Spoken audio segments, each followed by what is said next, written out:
আমাকে একটু সাহায্য দাও না, আমি 2 দিন কিছু খাইনি। এই তোদের জ্বালায় না আর পারি না, যেখানেই যাব সেখানেই তোরা ভিক্ষা করতে বসে যাবি। যাচ্ছিলাম একটা কাজে, দিদি তো আমাকে আটকে। তোকে দেখে তো ভালো ইয়াং মনে হচ্ছে, তাহলে ভিক্ষা কেন করছিস? ভিক্ষা না করে মানুষের বাসায় কাজ করে তো খেতে পারিস। দেখ আমার বাসায় একটা কাজের লোক লাগবে, তবু আমি কোনো কাজের লোক পাচ্ছি না, আর তোর মতো একটা ইয়াং মানুষ এখানে বসে বসে ভিক্ষা করছে। তোদের জ্বালায় আর পারি না, যা তো এখান থেকে, যত সব।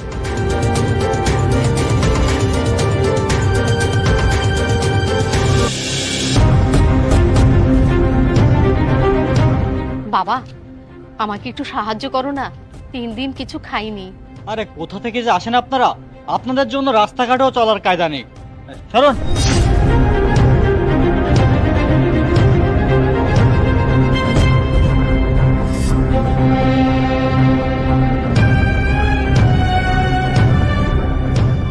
বাবা, আমাকে একটু খাবার দেবে?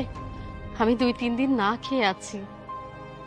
চাচি, এটা আমার সকালের খাবার ছিল, কিন্তু আপনাকে দেখে মনে হচ্ছে আপনি 2-3 দিন ধরে কিছু খান না। আমি যদি খাবারটা না খাই, আমার শুধু সকালে না খাওয়া হবে, কিন্তু আপনি তো 2-3 দিন ধরে কিছু খান না। আমার থেকে খাবারটা আপনার বেশি প্রয়োজন। বাবা, তুমি খাবারটা আমাকে দিয়ে দিলে। তুমি সকালবেলা কিছুই খাওনি, কিন্তু আমার থেকে তো খাবারটা তোমারই দরকার। তুমি রিক্সা চালাও, তোমার তো অনেক কষ্ট হয়, তুমি পুরো খাবারটা আমাকে দিয়ে দিলে। না চাচি, আমার কোনো কষ্ট হবে না।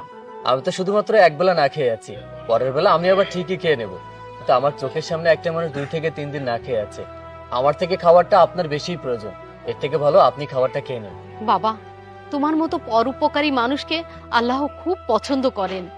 তাই আল্লাহ এই পরোপকারী মানুষকে যে কোনো ভাবে তার সমস্যা সমাধান করে দেয়। আজ তুমি উপকৃত হবে আমার উসিলায়। মানে আমি তো কিছুই বুঝতে পারছি না, আপনার দ্বারা আমার উপকার হবে? সত্যি চাচি, আমি কিছুই বুঝতে পারছি না। বাবা, আমি কোনো ভিখারি নই, আমি একজন কোটিপতি। আপনি একজন কোটিপতি? এটা কিভাবে সম্ভব? আপনার পোশাক আশাক দেখে তো মনে হচ্ছে না। আসলে কি বাবা, আমি এই পোশাকে বেরিয়েছি, আমাদের দেশে অনেক ভিখারি আছেন, কিন্তু তারা কেমন কিভাবে আছে সেটা দেখার জন্যই আমার এই বেশ। তুমি জানো বাবা, আমি সকাল থেকে অনেক মানুষের কাছে গিয়েছি তাদেরকে পরীক্ষা করার জন্য, কিন্তু কেউ আমাকে ভিক্ষা দেয়নি। কিন্তু তুমি রিকশাওয়ালা হয়ে আজ তুমি আমাকে ভিক্ষা দিলে, তার মানে তোমার মন মানসিকতা অনেক উপরে। তাই আজ আমার মাধ্যমে তোমাকে উপকৃত করব। ম্যানেজার, এদিকে এসো তো, দাও ওকে টাকাটা দাও। বাবা, এখানে 5 লক্ষ টাকা আছে, এটা তোমার জন্য। এতগুলো টাকা? এতগুলো টাকা একবার আমি আগে কখনো দেখিনি, আর আমি খুব ভালো করেই জানি এতগুলো টাকার যোগ্য আমি না। আচ্ছা চাচি, আপনি কি সত্যি সত্যি টাকাগুলো আমাকে দিয়ে দিচ্ছেন আমার জীবন বদলানোর জন্য? তুমি একজন অসহায় মানুষকে যে দয়া দেখিয়েছো, তার কাছে এটা কিছুই না। আমি তোমাকে এটা দিলাম তোমার জীবনটা গড়ার জন্য। চাচি, তা না হয় করলাম, মানুষের পাশে দাঁড়ালাম, ভালো কাজ করলাম, কিন্তু চাচি এতগুলো টাকা আপনি আমাকে কেন দিচ্ছেন? শোনো বাবা, সব সময় তুমি গরিব মানুষের পাশে দাঁড়াবে, তাদের উপকার করবে। চাচি, আপনি অনেক বড় মনের মানুষ। আল্লাহ তাআলা যেমন আপনার টাকা পয়সা দিয়েছে, তেমনি আপনার মনটাও অনেক বড়। আপনি যে বিশ্বাস করে এতগুলো টাকা আমাকে দিয়েছেন, আমি যেন সেই বিশ্বাসের মর্যাদাটুকু রাখতে পারি। আমার জন্য দোয়া করবেন চাচি। শোনো বাবা, আমার টাকা পয়সা ধন সম্পত্তি বাড়ি গাড়ির কোনো অভাব নেই। অভাব শুধু একটা, আমার একটা ছেলে সন্তান নেই। আমার স্বামী মারা যাওয়ার আগে আমার নামে সব সম্পত্তি টাকা পয়সা রেখে গেছেন। যাই হোক, তুমি অনেক ভালো মানুষ, তুমি এভাবে গরিবদের সাহায্য করো, ভালো মানুষের সাহায্য করো। তাহলে আমি আসি বাবা। ঠিক আছে চাচি, আসসালামু আলাইকুম। ওয়ালাইকুম আসসালাম। ম্যানেজার, চলো।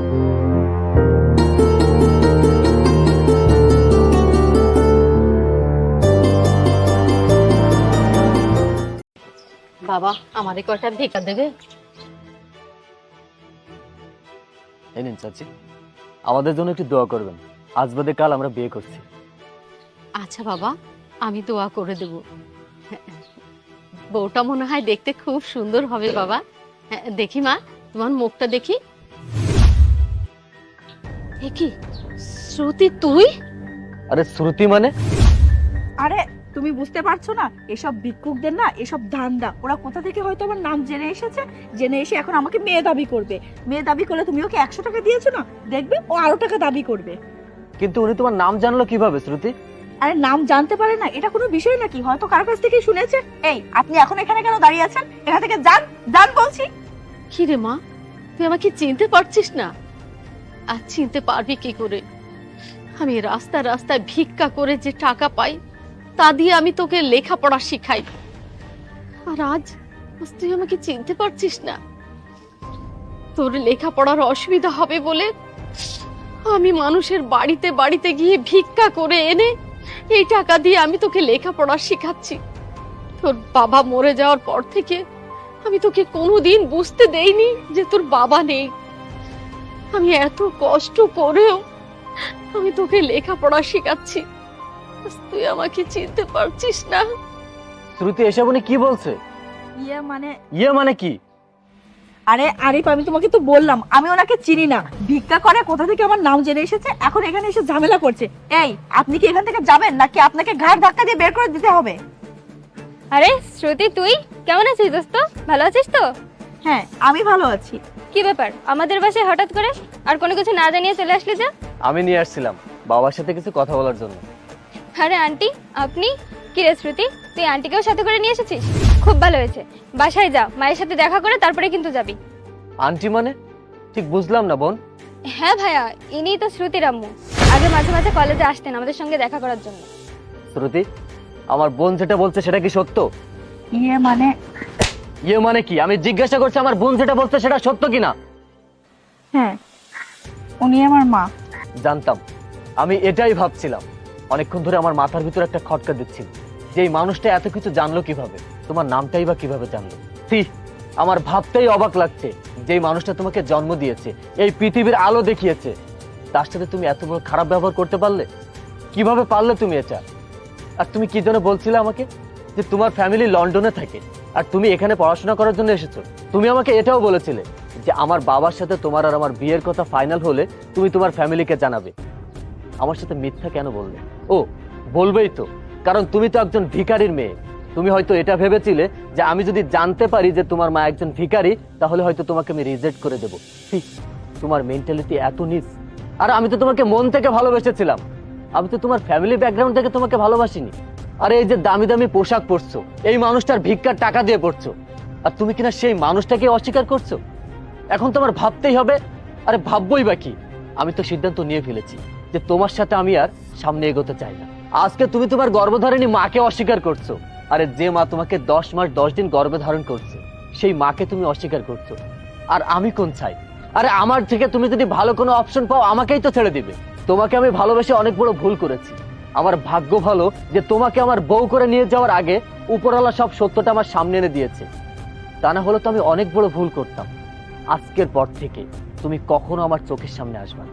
তুমি যদি কখনো আমার চোখের সামনে আসার চেষ্টা করো তোমাকে কিন্তু আমি ছেড়ে কথা বলবো না। একটা কথা। ব্যাস, অনেক হয়েছে। আর না, তোমার মতো মিথ্যাবাদী মেয়ের মুখ থেকে আমি আর একটি কথাও শুনতে চাই না। বাবা, আমি চাই না আমার জন্য আমার মেয়ের জীবনটা নষ্ট হয়ে যাক। আমার মেয়ে যখন চাচ্ছে না আমাকে পরিচয় দিতে, তখন আমিও তোমাদের কাছে কোনোদিন আসবো না। তোমরা সুখে থাকো বাবা, আমি আমি আর আসবো না। আন্টি, আন্টি, এই তুই এখনো এখানে দাঁড়িয়ে আছিস কোন মুখ নিয়ে?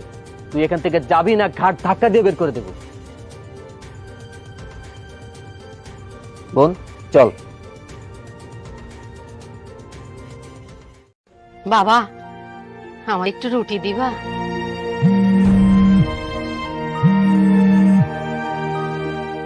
হ্যালো, কি বলছিস তুই? মা অসুস্থ? আচ্ছা তুই থাক, আমি এখনই আসছি। এনে তুই থাক, আমি এখনই আসছি।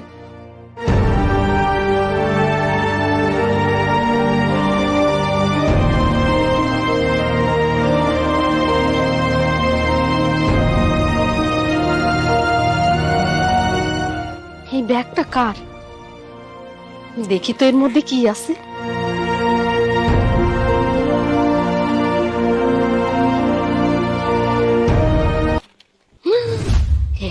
টাকা!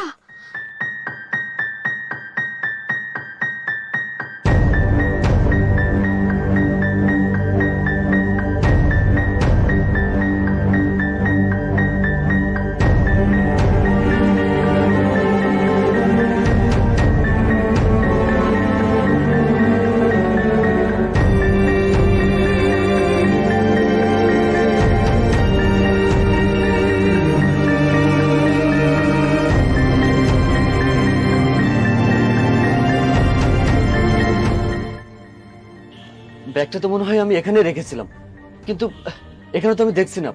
কোথায় গেল? এই মামা, একটু আগে আমি আপনার দোকানে আসছিলাম, একটা রুটি আর মিষ্টি খাচ্ছিলাম, তখন আমার সাথে একটা ব্যাগও ছিল। ব্যাগটা মনে হয় আমি এখানে রেখে গেছিলাম। আপনি কি দেখছেন ব্যাগটা? না তো ভাই, আমি তো কোনো ব্যাগ দেখি নাই।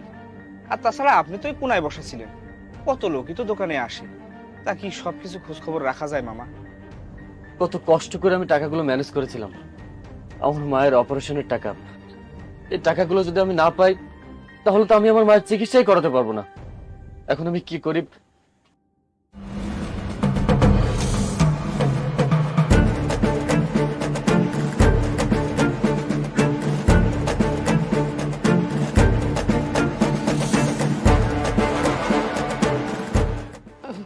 বাজান, এহেনি কেউ একটা ব্যাগ ফেলাই গেছে কিনা তুমি কতি পারবা?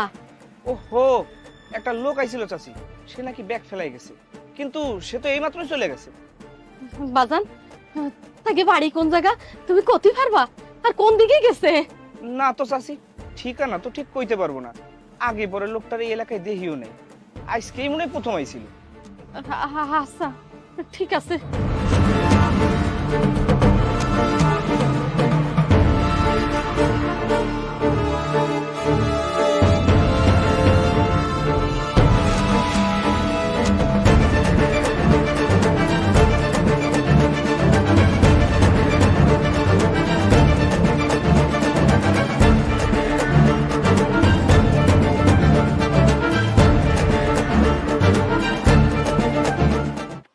না না, এইসব আমি কি ভাব দিছি?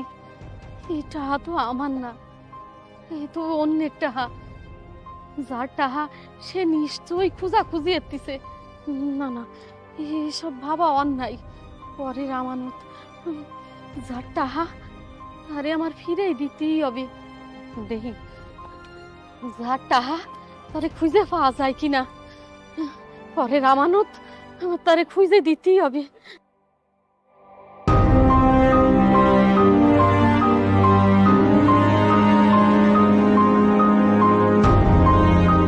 দেখি ওই হোটেলটা যাইয়ে কটা ভাত খাইয়ে আসি।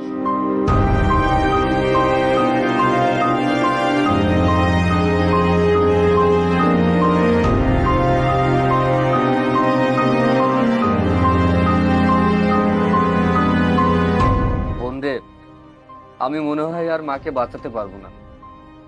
মায়ের চিকিৎসার জন্য যে টাকাটা আমি ম্যানেজ করেছিলাম, সে টাকাটা আমি হারিয়ে ফেলেছি।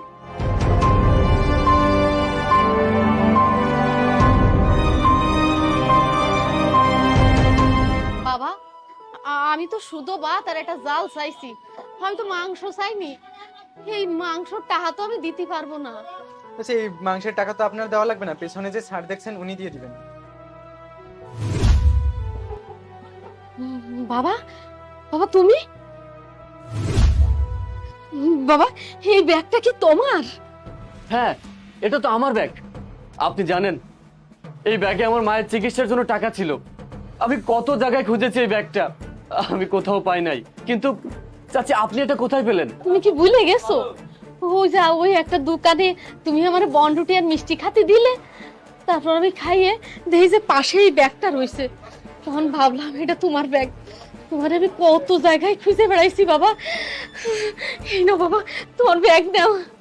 চাচি, আপনি যে আমার কত বড় উপকার করেছেন সেটা আপনি নিজেও জানেন না।